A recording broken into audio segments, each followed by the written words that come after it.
Hey everyone, it's Ben Hardy here, and in today's video, I'm going to be talking about the overall state and health of the new car market. Before we get in this video though, as always, if you want to save time and money the next time you purchase a car, link to my car buying guide in the description down below. Let's get right into it. Cox Automotive just released a report detailing how many new cars they think are going to be sold in the 2023 sales year, and the headline figure is 15 million cars between retail sales and fleet sales. Now, if you actually dive into the stats and kind of break things up, it's pretty interesting because the biggest reason as to why we are seeing an increase in volume this year is because of fleet sales, not retail sales. Retail sales are going to be up by about 3%, right, is what they estimate, whereas fleet sales are going to be up by almost 40+% compared to 2022.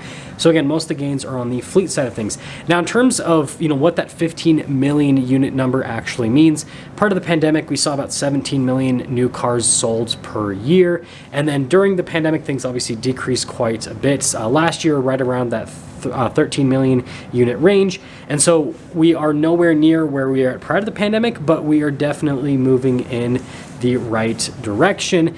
And so, obviously we still have another 6 months to go this year, but at the halfway point, that's where we're currently tracking, is about 15 million new cars. And so this just shows that volume is improving.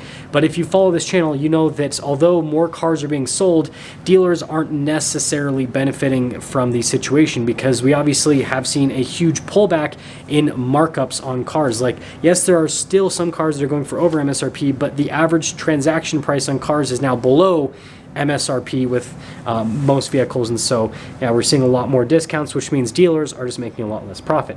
But moving on from that to manufacturers, General Motors is still the biggest manufacturer here in the US, and it's actually by a long shot at this point. Now, Toyota is currently number 2, but Toyota is kind of like a shaky number 2 at this point. Ford is like right on their tail. And the thing that I find absolutely fascinating about the situation is, well, General Motors seems to be in a position where they're not struggling with supply at like whatsoever anymore. Toyota is the most constrained brand in the US market right now. Like, they just cannot build enough vehicles. And then Ford, well, Ford's in a weird situation because with some of their product, it seems like they're able to build a ton of it, but then the product that people actually want to buy, they're not able to build as much of it. I mean, you'll go to a Ford lot and you'll find like a bunch of F-150s that people don't care about, but then if you want to get, an F-150, let's say Platinum, that a lot of people are looking for, that's probably not the best example, Raptor, right? Tons of people want Raptors, you can't find them. A lot of dealers are asking over MSRP because of the lack of supply. And so it's just kind of an interesting situation with Ford and Toyota. And then the next big thing is that Stellantis is no longer number 4. They've been kicked off of that pedestal by Hyundai. Hyundai now sells more cars than Stellantis, which is, yeah, it's just a crazy thing. But I mean, obviously, if you look at the brands under the Hyundai umbrella, they're doing a really good job. Kia has a lot of really cool product right now. Genesis on the luxury side of things is absolutely killing it. And then, Hyundai, they're still doing Hyundai stuff. They're doing great. And so it's interesting to see the dynamics changing here in the US market.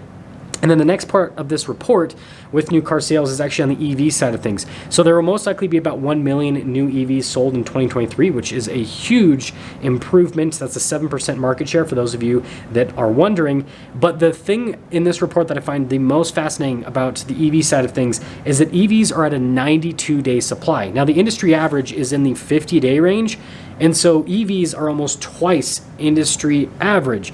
And so this really does show that although EV sales are increasing and although the market share is increasing, manufacturers are currently building too many EVs compared to what actual demand is. And I can tell you that 92-day supply is, not necessarily the most accurate representation of what you'll see with some manufacturers. I mean, look at Mercedes, for example, with their EQ lineup, and I'm sure that some of those cars are on a day supply number of far more than 90 days.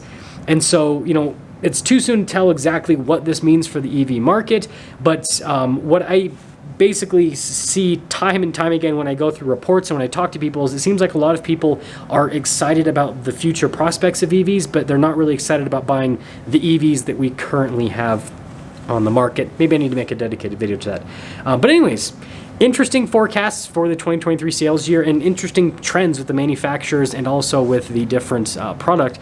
And I just want to close this video with a few thoughts. So is this sales trend going to continue to the end of the year? Because things are starting to slightly slow down, but they're not like, it's not like full on brakes. It's just kind of like slight tapping on the brakes. And so there is a chance that we might not hit that 15 million unit number if things slow down enough. But again, we'll see what happens. I don't think that things are going to slow down a massive amount. It seems like there's still quite a bit of business happening with new car sales.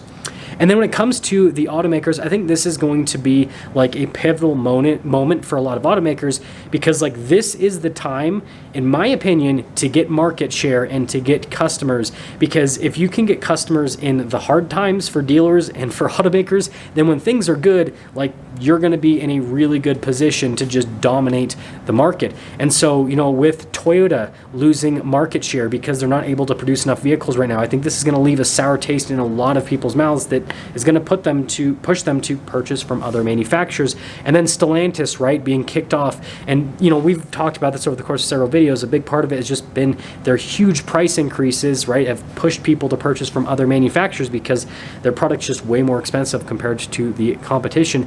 And so I think that those two manufacturers, Toyota and Stellantis, are the ones to watch. And, Ford to an extent as well, because if those three manufacturers don't get things in line, then we could see a US market where it's basically General Motors and Hyundai against each other. Mark my words on that one. Anyways, I'll see you.